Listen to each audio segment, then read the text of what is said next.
Hello, good afternoon, everyone. Welcome to the Supervisory Discussion Room.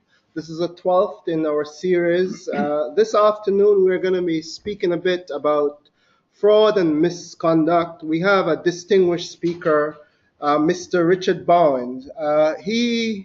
His reputation includes being one of the whistleblowers in the Citibank case a few years ago. We're truly delighted to have Richard here with us in Kuala Lumpur. He will be delivering a few presentations for us during his stay, but this afternoon he has graciously agreed to be our facilitator for our 12th SSDR. Welcome, everyone, and please welcome Richard Bowen. Richard. Thank you, Mark.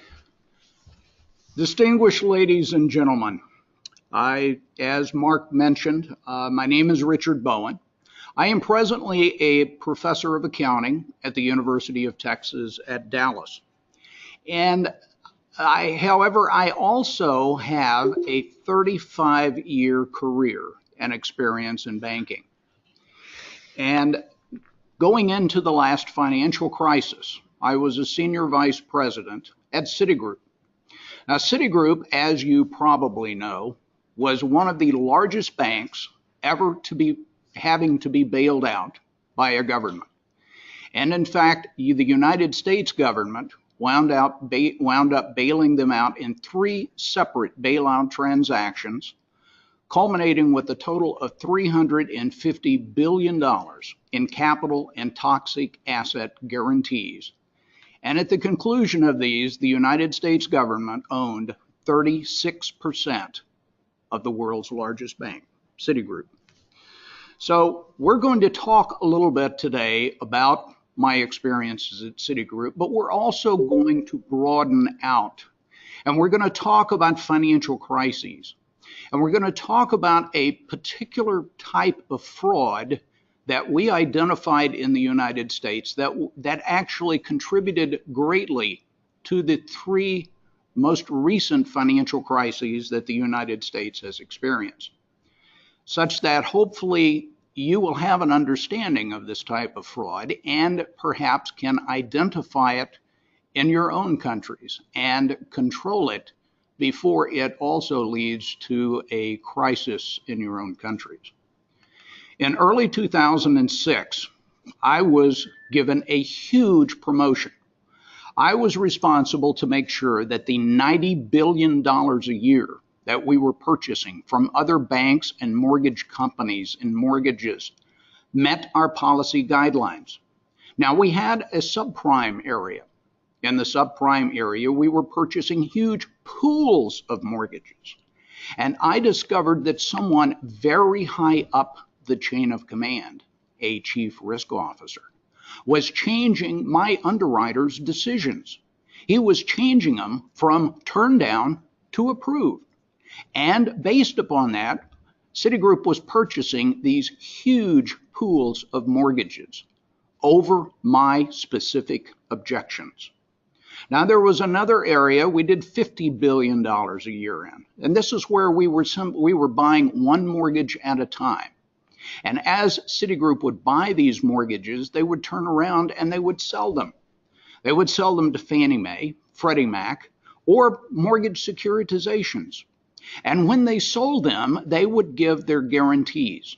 They would give their representations and warranties that these mortgages met our policy guidelines. Well, I discovered in June of 2006, as I was trying to get my arms around these new responsibilities, that over 60% of the mortgages that we were purchasing did not meet our guidelines. They were, by definition, defective. And so, silly me, I started issuing warnings. I sent email. I put it in my weekly report. I made committee presentations. I even cornered people in the hallways. And through 2006 and 2007, the volumes kept increasing and the rate of defective mortgages increased to an excess of 80%. I knew that I had to get hold. I had to warn the board of directors. So I was struggling with this when on November the 2nd of 2007, it hit all the headlines in the country that Citigroup was calling a special board meeting 2 days out on November the 4th. And they also speculated in that press that Robert Rubin, a former U.S. Treasury Secretary and then an executive at Citigroup, there was speculation that at the board meeting he was going to be named chairman of the board. So again, I decided I have got to get my warnings to that board meeting. So the next day, November the 3rd, I wrote this email. I sent it to Robert Rubin, who the next day was named chairman of the board. I also sent it to the chief risk officer, the chief financial officer, the chief auditor. They all have legal responsibilities under the United States Sarbanes-Oxley law to inform the board and to inform directors. In the email, in fact, in that second paragraph, I said there are breakdowns in internal controls. There are unrecognized financial losses. And in the rest of the email, I told them the story about how I'd been issuing warnings since June of 2006. The volumes had kept increasing. The rates of defective mortgages were increasing from 60% to in excess of 80%, and yet Citigroup was still selling those mortgages, and they were selling them as good mortgages. So there were potentially huge losses involved. I also called for a special investigation in this email. I said, come in here from the outside, investigate what is going on here, because everybody here already knows. Well, ladies and gentlemen, I got their attention all right. I was stripped of all my responsibilities, and I was told not to come back to the bank. And this was not a real fun time in my life. But through the grace of God, you go forward. I went to the Securities and Exchange Commission in July of 2008. This is before the actual financial crisis and the bailouts. And I testified for 2 days. I gave them over 1,000 pages of documents. And these gentlemen got very excited. They said, Mr. Bowen, we are going to pursue this. And then we had the bank bailouts, including Citigroup, beginning in September. And I never heard from the SEC again. In fact, they not only locked up my testimony, they buried it. And they continually refused to release any of the 1,000 pages of documents that I gave them. So let's talk about the United States, the Financial Crisis Inquiry Commission. This is an independent commission that was chartered by Congress. And they were charged by Congress to investigate what went on during the financial crisis and report back to America. They were also specifically charged by Congress that if they found material evidence of criminal wrongdoing, they were to pass that evidence on to the U.S. Attorney General, along with a referral for prosecution. Now, I will tell you that I testified behind closed doors before their senior investigative and legal staff in February of 2010. But before I even got there, they had sent 2 of their investigators over to the SEC. And they spent 2 days digging through the 1,000 pages of documents that I had given the SEC. So when I got there, they already knew the story, but I told it to them anyway. And I gave them some additional documents. And on March the 22nd, I received an official invitation to testify in open hearing on April the 7th. And in the letter and inside conversations, they said, besides your presentation, which will be carried on national television, give us written testimony. And they told me that I could have up to 30 pages of written testimony. And they also told me what they wanted me to include in that testimony. The damning evidence that I had told them about and given to them in the SEC. And they wanted me to submit that written testimony by March the 29th. So, as instructed, on March the 29th, I submitted my 28-page written testimony. I say submitted, they sent it in the mail. Now, when they received that testimony the next day on March the 30th, it was as if the whole world had changed. They said, yes, Mr. Bowen, we did tell you that you could have up to 30 pages of testimony, but we have decided that it is too long. And we will tell you exactly what to take out of your testimony. You went to the SEC, you gave them over 1,000 pages of documents. They got excited. They were going to go forward with that. And then they buried it after the bailouts. Take it out. Also, again, your testimony is too long. You need to shorten it. Your violations of Sarbanes-Oxley law that you put in there, take it out. Also, the fraudulent representations which were given to the purchasers of mortgage-backed securities. Now, we know in the letter that we told you to put that in, but it's too long. You need to take it out. Also take out all the names and the specific incidents of cover-ups that we had asked you to put in. Also take out that you were stripped of your responsibilities and told not to come back to the bank after you sent the Rubin email. And they further told me that these edits weren't optional. If I did not make the edits, I would be taken off the witness list. And ladies and gentlemen, I will tell you, I spent an entire night of prayer on this. And I made the decision that it's better to get something in writing on the record than nothing. So on April the 1st, I submitted my edited 20-page testimony. And this became my official testimony. They put it on the website the night before the hearings.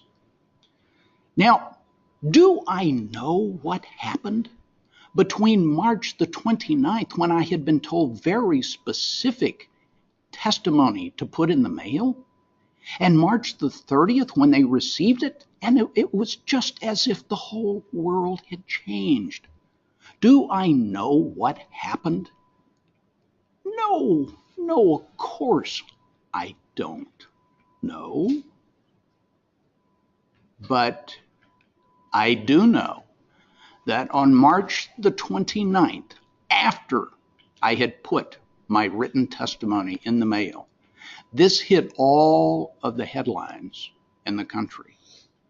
The largest single shareholder of Citigroup, the U.S. Treasury, was going to sell on the open market its 7.7 billion shares of stock in Citigroup.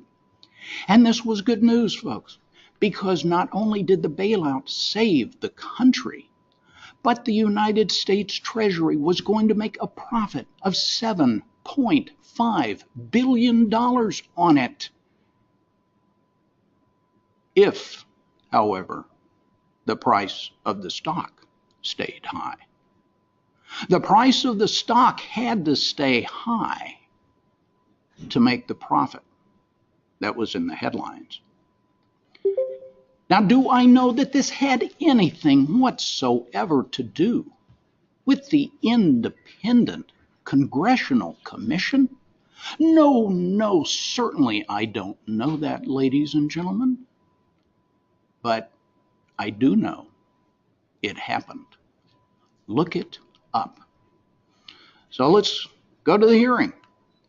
On April the 7th, the chairman, Angelides, called the Financial Crisis Inquiry Commission hearing to order. And that very first day, early on, I testified. Now, fortunately, they had allowed me to leave in my testimony the Rubin email. And I wanted everyone in that hearing room to know. I wanted everyone watching on television to know. So I held that email up and I said, I warned Robert Rubin, who became chairman of the board. I warned the executive officers. Now, I'm sure some of you have seen congressional hearings. After, and this is the way it works in the United States, after the witness makes the presentation, then it's time for the individual commissioners to have their own television time. And they can pound the table and wave their fist at the television camera and tell the American people how outraged they are by what they've seen. Right? I assume that's the same way in your countries. But through all of my Q&A, in fact, throughout the remaining 3 days of hearings, there really was no discussion about the witness Bowen or the Rubin email. Now, the only exception was the next morning, Robert Rubin testified. And after he had testified, the chairman, Angelides, said, Mr. Rubin, do you remember receiving this email from Richard Bowen? To which Mr. Rubin replied, yes, Mr. Chairman, yes, I do remember. I gave it to the right people, and I know that we took action on it. And that was it. Throughout the entire 3 days of testimony. So the Congressional Commission concluded their hearings. They published their report. I am mentioned twice in their report. And in the interviews that took place by the chairman and the other members of the commission as they were going out of business, they said, we vow transparency to the American public. We want everyone to know what we found out in interviewing all of our witnesses. And you can actually go to their website. Here's a copy of the website that's available today. And you can go down that, and there is a list of the hundreds of names of witnesses that they interviewed. And you can go down that list and you can click on a name and you can download the complete transcript, every word that the witness described and talked about before the commission. And in many of them, you can click on another button and you can download documents that they gave the commission. Now that is transparency, right? But if you go down the list, you won't find my name. That is because the Congressional Commission decided that everything that I told them behind closed doors, everything I gave them, everything they got from the SEC, everything including my 28-page written testimony, it all needed to stay confidential. So it was given to the National Archives with instructions that no one could read it for 5 years. Now I'm asked, why 5 years? I don't know why 5 years. I'm sure it's just a coincidence that 5 years is the U.S. statutory limitations for fraud. It's bound to be a coincidence, right? Right. So I was quoted in the New York Times as saying, I believe corruption extends to the highest levels of government. And ladies and gentlemen, I do believe that. I have seen it. I have seen it on the corporate side. I have seen it on the government side. And in fact, the last time that we had this massive a fraud in the United States was what led to the 1929 stock market crash and the Great Depression. And it was at that time that Congress held congressional hearings, and they identified for the public that the large banks had committed massive fraud. And that actually helped cause the 1929 stock market crash. So Congress was mandated by Congress and by the public, and they passed legislation severely limiting the banks, including Glass-Steagall, which prohibited investment banking with commercial banking. That's when they also created the SEC. These additional controls on banking led to 50 years of financial stability in the United States until this was unprecedented, until the 1980s when we started into deregulation. So the question is, how do we wake up this country? I will tell you, I actually called for a congressional investigation on national television, which went nowhere. I have worked with a number of other whistleblowers that came out of other banks and organizations during the financial crisis. And early last year, in January, in fact, we had a press release, we had a press conference in Washington, D.C., and we announced the formation of Bank Whistleblowers United. I formed this with 3 other nationally known whistleblowers in the United States. And we put together a plan, a 90-day plan that the government, any sitting president, could use to restore the rule of law to banking in the United States. And doesn't require any action of Congress to do that.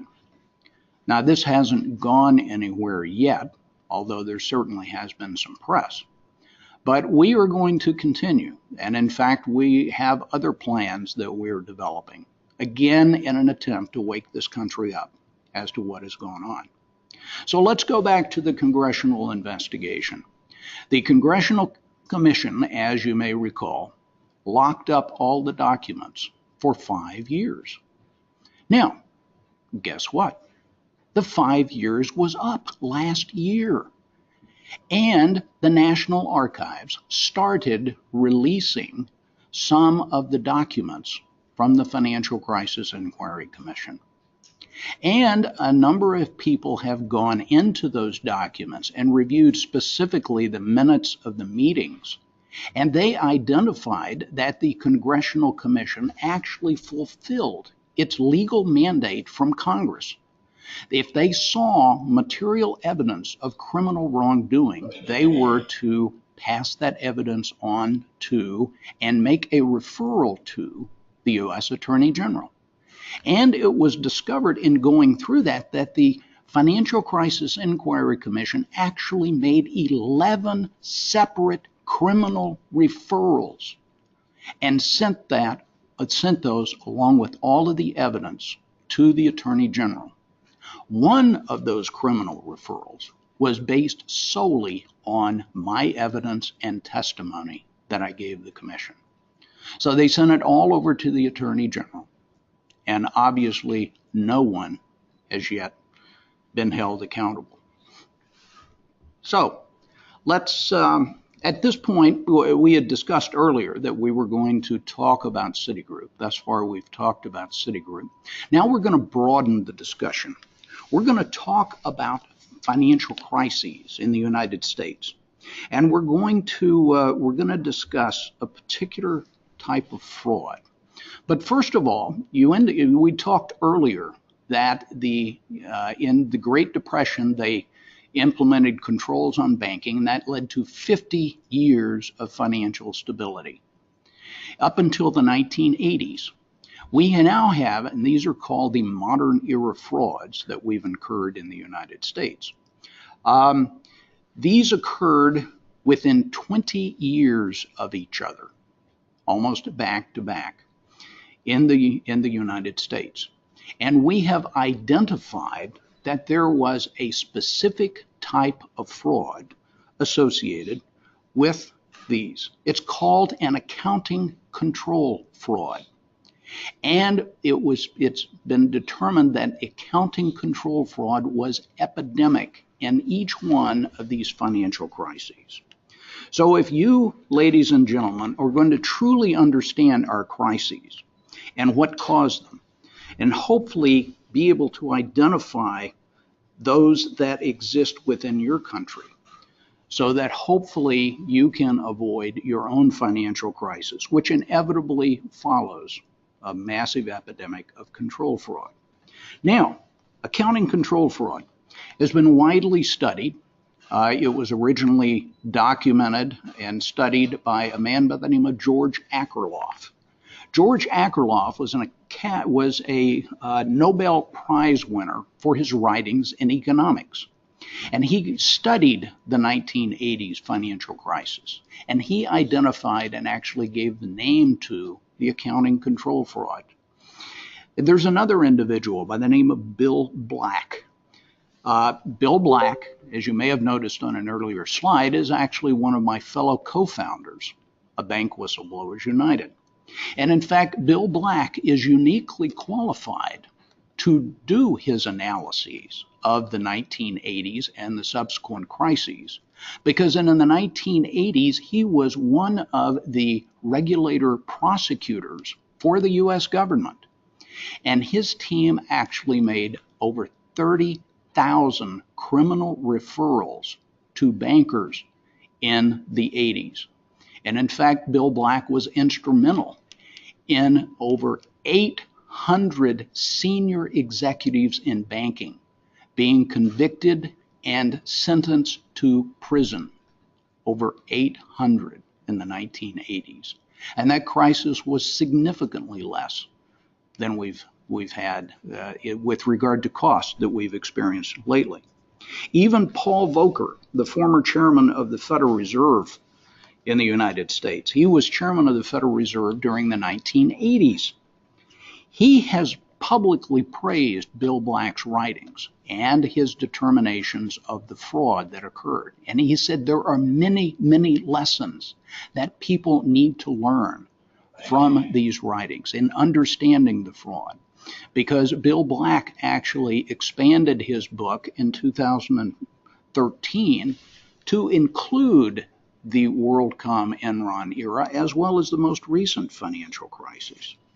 And the definition, an accounting control fraud is where the CEO or someone else who controls a seemingly legitimate company uses it as a weapon and utilizes accounting transactions to maximize profits. The CEO sets the incentives. He sets goals for all employees that they have to meet in the company. He can thus incentivize all of the individuals of the company to do whatever it takes to achieve the goals. And the recipe is fairly straightforward. You grow massively. You knowingly make bad loans with a very high yield. You employ extreme bank leverage, and you put aside a trivial amount for loan losses. Now, understand that the loans were the weapon, if you will, or the ammunition in the 80s and in the 08 crisis. During the WorldCom and Enron era, it was accounting fraud. It was the fraudulent representation of the revenue and the expenses. But it was still an example of an accounting control fraud. Now, the recipe is surefire. One, the bank will reflect massive record profits in the near term. The CEO will become exceptionally wealthy due to modern incentive compensation standards. And ultimately, the bank will suffer catastrophic losses. So think about this. The CEO sets very strong growth and profitability incentives and passes those incentives on to all of the individual employees, thus causing a true make the numbers culture, with all of the employees thus incented to do whatever it takes to make the numbers. And ladies and gentlemen, this is exactly what I saw at Citigroup. As I was issuing my warnings for a year and a half, no one wanted to listen to those warnings, because if they did, if they took action on those warnings, they would have to curtail this very profitable business model of buying and selling mortgages. And that would have reduced or eliminated the incentive compensation, as well as their even prospects for promotion, because that would depended upon the growth. Now, this also was seen in the other large banks. We know this from the other whistleblowers that have come forward. For example, in Countrywide Bank of America or in JP Morgan Chase.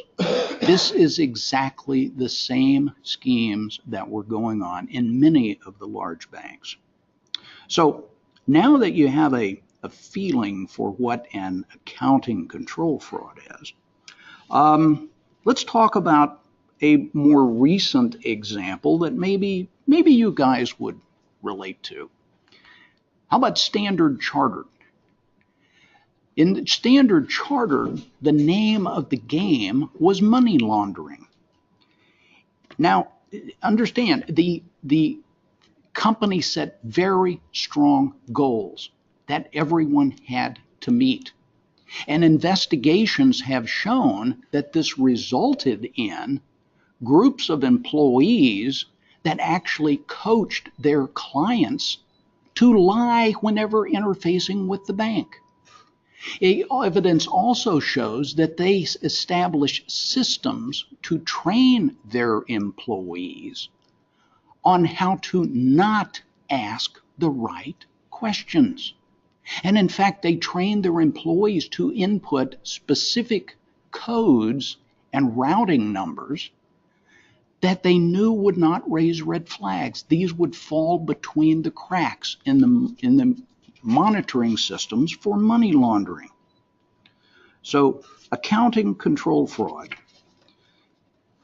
Understand that an accounting control fraud is massively destructive. It can go for years and years without being detected, because an accounting control fraud effectively suborns the internal controls and the employees over the internal controls. Trust me, I saw it. This was at Citigroup. Now, there's some common characteristics. You have a very strong culture that the company will make the numbers. They've got rapidly growing profitability. And the internal controls, all of the reporting out of the internal controls is very good. There may be some minor things, minor issues, but they're very, very good. All of the interviews that are held with the management are exceptionally positive. These people have their act together. And they've got very strong support from their supposedly independent professionals. The top tier accounting firm gives them clean opinions and sings their praises. The best law firms sign off on all of their transactions.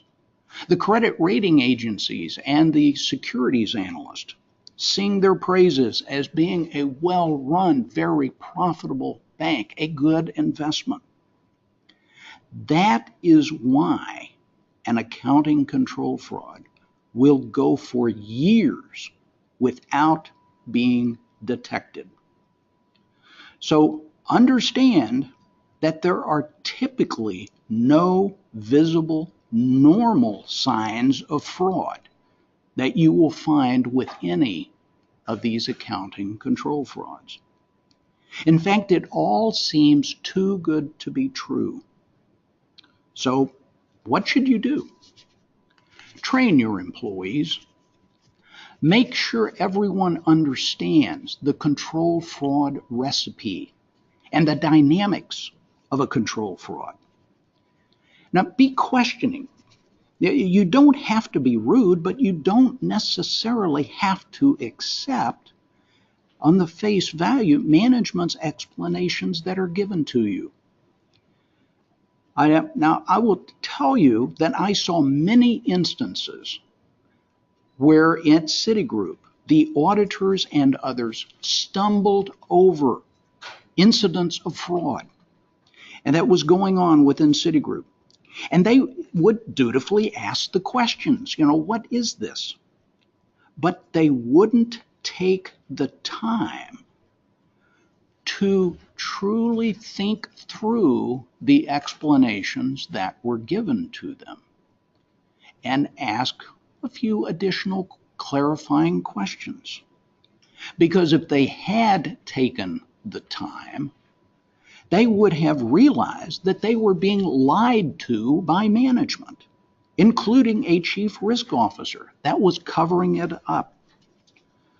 Now, I've got many incidents of what went on at Citigroup. We don't have time to go into these. Perhaps in the Q&A we can. But gentlemen, as we've discussed, these frauds can go for years without being detected. And only you and whistleblowers can stop control frauds before they cause massive losses, before those losses actually result in crises, because all of the other elements of the internal and external controls have been suborned. So, gentlemen, please support whistleblowers. It's the employees that actually know what's going on. Train your examiners to visit with the employees, to get to know them, and listen to them. But also know this, ladies and gentlemen, be prepared. Know that when you start asking more questions, as you should, be prepared, because you will get extreme feedback. And the bank will call in all sorts of help from the auditors and the lawyers, and very possibly even high government officials that are close to the CEO. This is exactly what happened in the 80s as the examiners were digging into and ultimately identifying the accounting control fraud that went on, and then ultimately convicting those. So, ladies and gentlemen, stay the course. Because the regulators stayed the course in the 1980s, that financial crisis was almost inconsequential. It was a very tiny fraction of the losses that were incurred in the 2008 financial crisis. And be aware and think through and be questioning